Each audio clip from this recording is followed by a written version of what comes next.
A woman's shape appeared through the gray curtain of falling snow. She came on foot, no horse behind her, no wagon tracks following her path. Only a thin, worn coat hugged her body, and her boots were so tired at the heel they looked close to giving up.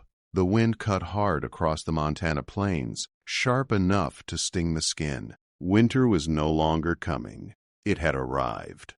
Cole Dawson stood in the doorway of his ranch house, one hand braced against the frame, watching her climb the last stretch of ridge.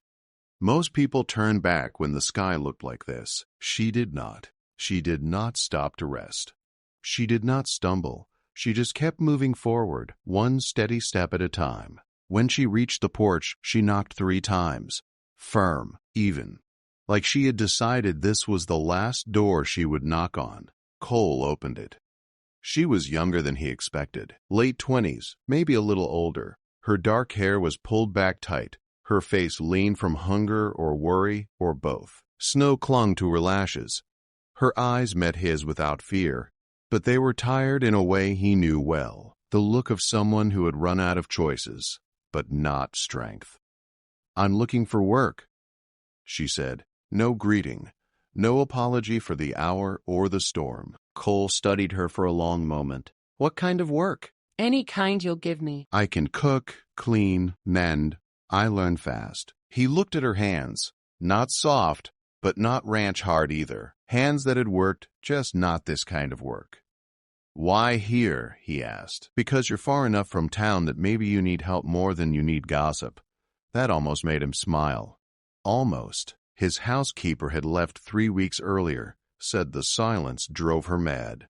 Winter was closing in fast, and Cole needed someone to keep the house running while he handled the stock. Still, a strange woman arriving alone at dusk was trouble waiting to happen. But the snow was falling heavier now, thick flakes, turning the world white and dangerous. "You'll find more than wages here," Cole said at last. "Work starts before dawn. Days are long. This land doesn't suffer fools. I don't abide quitting, and I don't give charity." "I don't take charity," she said. "Just honest work for honest pay." He nodded slowly. "Can you handle stock and chickens?" "I can learn what I don't know," she said. "And I don't break easy." That answer settled something in him. "The bunkhouse is out back," he said. "Stove works. Blankets are clean. We'll talk terms in the morning." She nodded once. "Thank you." "Don't thank me yet," he said. "You might regret this come sunrise." He showed her the small building behind the main house. "1 room. 1 window, 1 stove. She stepped inside without complaint and set her small pack on the cot. "Name's Cole Dawson," he said. "Clara Brennan." He paused. "Mrs. Joe Brennan?" "Just Clara," she said. "I'm widowed." Cole nodded. Widowed and alone explained more than words ever could. "See you at dawn," he said. Inside the main house, Cole lit the lamp and stared at the empty kitchen table set for 1. He wondered what she was running from. He wondered if he had just made a mistake. And he wondered why her eyes reminded him so much of his own. Outside, the snow fell harder, covering her tracks like the land itself was keeping a secret. 3 days later, Cole opened the barn door at 4 in the morning and stopped. Clara stood in the yard in the dark, breath clouding in the cold, struggling with leather straps near one of the horses. She hadn't been told when to start work. He had only said dawn. Most people would have slept until first light. She had not. "That's a bridle," Cole said after watching her struggle. "Horse doesn't need it for mucking stalls." She turned, startled, but not embarrassed. "Then I'll use the halter." He pointed toward the feed bin. 2 scoops per animal. Water troughs need breaking if they've iced. She nodded and went to work. By noon, the stalls were clean, water hauled, and a section of fence mended with wire and stubborn will. Her hands were wrapped in torn cloth, blood seeping through. "That's enough for today," Cole called. "There's more fence."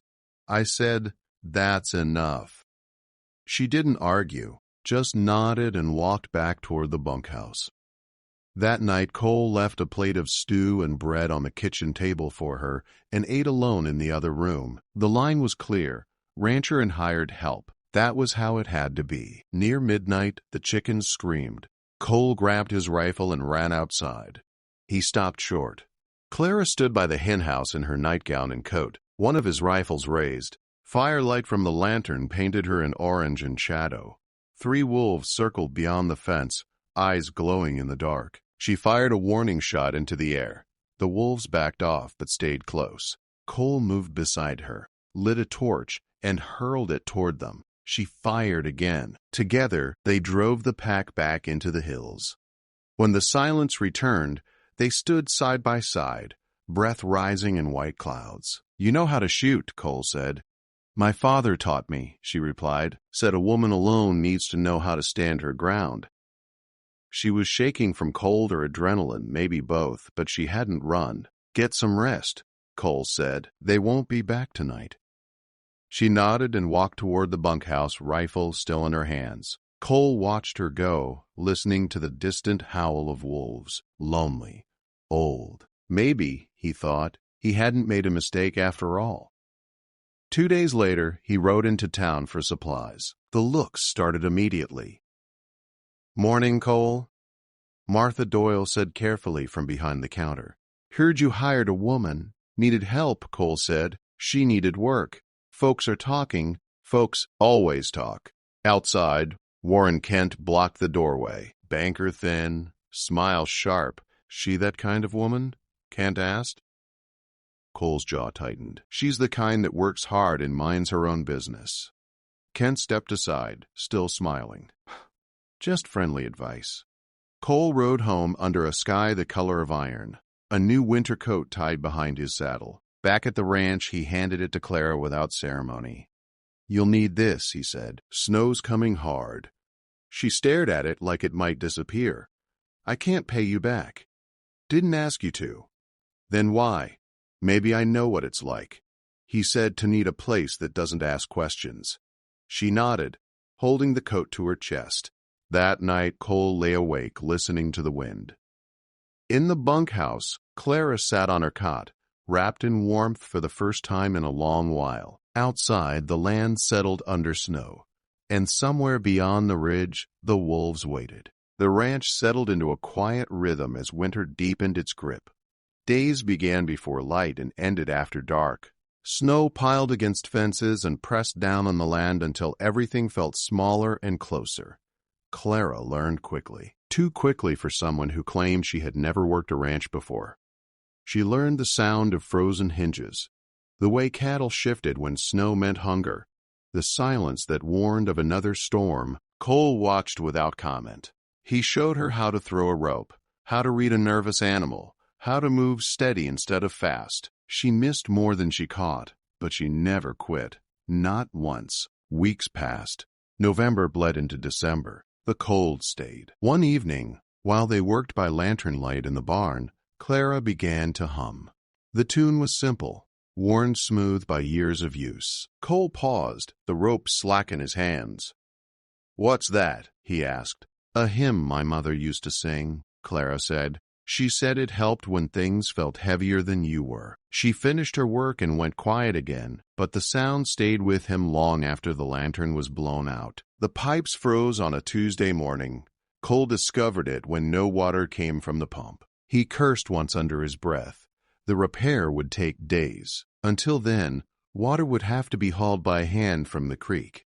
"You can use the spare bedroom," he said that evening. "It's warmer. The pump inside still works."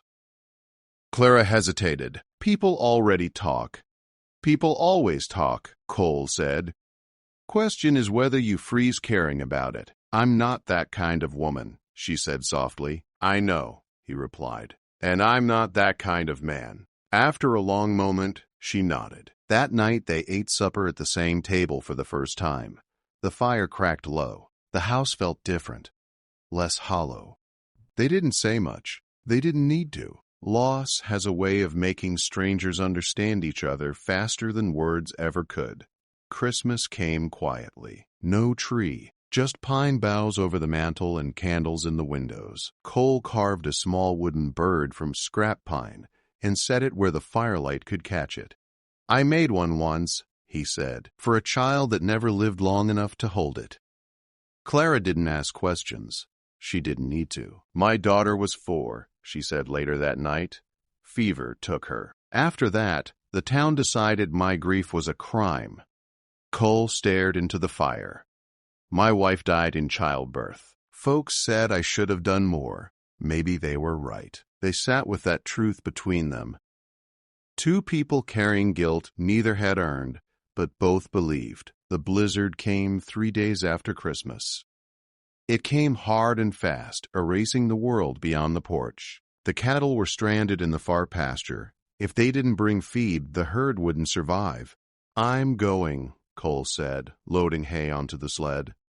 You're not going alone, Clara said, already pulling on her coat. He wanted to argue, wanted to order her inside, but he saw the same resolve that had brought her to his door in the snow. They followed the fence line by feel, the wind striking like fists. Snow filled their mouths and lungs. 2 hours out, 1 hour feeding cattle by touch more than sight. On the way back, the ground gave way beneath Clara. One moment she was beside him, the next she vanished into black water. Cole grabbed her coat and hauled with everything he had. She came up gasping, already shaking hard. Move, he shouted. Don't stop. They reached the line shack just as her lips turned blue. Inside, Cole stripped her wet clothes, wrapped her in blankets, lit the stove. When it wasn't enough, he added himself to the pile. Body heat was the last answer, but it was the only one left. Stay awake, he said. Talk to me. I'm cold, she whispered. I know, but you're stronger than cold. She pressed against him, shaking violently. Slowly, the shaking eased. I can't lose someone again, Cole said, the words escaping before he could stop them. Clara's hand found his. You won't, she said. I promise. Nothing improper happened, but everything changed. They returned to the ranch alive, exhausted, and already condemned. By the time Warren Kent rode up days later, the story had grown teeth. You were alone with her, Kent said. During the storm, no witnesses. What's your point? Cole asked. Send her away, Kent said smoothly, or you'll lose credit, trade, and respect and redemption. That night, Cole told Clara she should go to town. The look on her face was worse than anger. It was hurt sharpened into something dangerous. You said this place was different, she said. You said we handle our own. I was trying to protect you. No, she said. You're protecting yourself. She packed without another word. Jasper, Cole's ranch hand, watched from the doorway. You're scared, Jasper said, and you're wrong. Those words stayed long after Clara left. Cole sat alone, listening to wolves howl in the distance, realizing the real predators wore clean coats and friendly smiles. And he knew, with a cold certainty, that if he did nothing now, he would lose her forever. Outside, the church bell rang for Sunday, and Cole Dawson made his choice. Cole Dawson walked into the church like a man walking toward his own judgment. The wooden doors creaked open, and every head turned. The room smelled of wet wool and old pine. Snow clung to boots lined along the walls. Reverend Mills stood at the pulpit mid-sermon, his voice slowing as Cole's footsteps echoed down the center aisle. Warren Kent sat in the front row, his back straight, his mouth already curved in quiet victory. Cole stopped near the front and turned to face the room. I have something to say, he said. Reverend Mills cleared his throat. Mr. Dawson, perhaps after the service. No, Cole said. His voice was calm, but it carried. Now, a hush fell. Even the wind outside seemed to pause. You all knew my wife, Sarah, Cole began. She was a good woman, strong, kind. When she died, many of you decided I failed her. Some of you still believe that. Murmurs rippled through the pews. Maybe you were right, Cole continued, or maybe grief just makes people hungry for someone to blame. Either way, I learned something. Judgment is easier than mercy. His eyes found Warren Kent. There's been talk about a woman named Clara Brennan. You call her shameful. You call her dangerous. You whisper about her like she isn't human. Kent stood. Mr. Dawson, propriety matters. A man's reputation matters. Does it, Cole said, cutting him off, or does your comfort matter more than truth? The room stirred. She lost her child, Cole said. She lost her husband. She lost her home.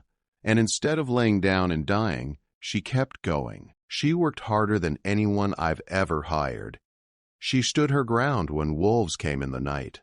And not one of you had the decency to know her name before you judged her. Kent's face hardened. This isn't about charity. You're right, Cole said. It's about courage, something this town has forgotten. He took a breath. Yes, she lived on my land. Yes, I care for her. If that offends you, judge me, but leave her out of your poison. Any man who has a problem with that knows where to find me. Cole turned and walked out before anyone could stop him. The cold hit his face hard, but for the first time in years his chest felt lighter. He rode straight to town. Clara's room at the hotel was small and bare, a narrow bed, one chair. Her bag sat packed at the foot. She looked up when he entered, guarded and tired. I should have stood sooner, Cole said. I was afraid. And I was wrong. She didn't speak. I choose you, he said. Every day, not as hired help, not as something to hide, as my partner, if you'll have me. She studied his face for a long moment, searching for doubt. Finally, she nodded. They rode back to the ranch side by side. The land greeted them the same way it always had, silent, honest. Spring came slow. Then, all at once, snow melted into dark earth. Green pushed through dead grass. The creek ran clear again, no longer a trap, but a promise. Cole and Clara worked together, not separate. Not careful. Together. Some folks came around. Martha Doyle brought stew and an awkward blessing. Jasper only smiled and said he had never doubted. Warren Kent stayed quiet. That was enough. One evening, Cole led Clara to the ridge where they had first met. I buried them here, he said, nodding to two small crosses. Sarah and the baby. Clara took his hand. I never got to say goodbye. They stood in the wind, grief moving between them like a shared language. You think they'd forgive us, Clara asked, for choosing to live again? Cole squeezed her hand. I think they'd call us fools if we didn't. They married the next week. No church, no crowd. Just vows spoken under open sky, the land bearing witness. That night, they stood in the doorway of the main house, the door open, light spilling out. The wooden bird caught the firelight on the mantel. They stepped inside together. Behind them, the door closed, soft as a promise. Ahead of them, a life earned the hard way. And for the first time, the ranch felt like home.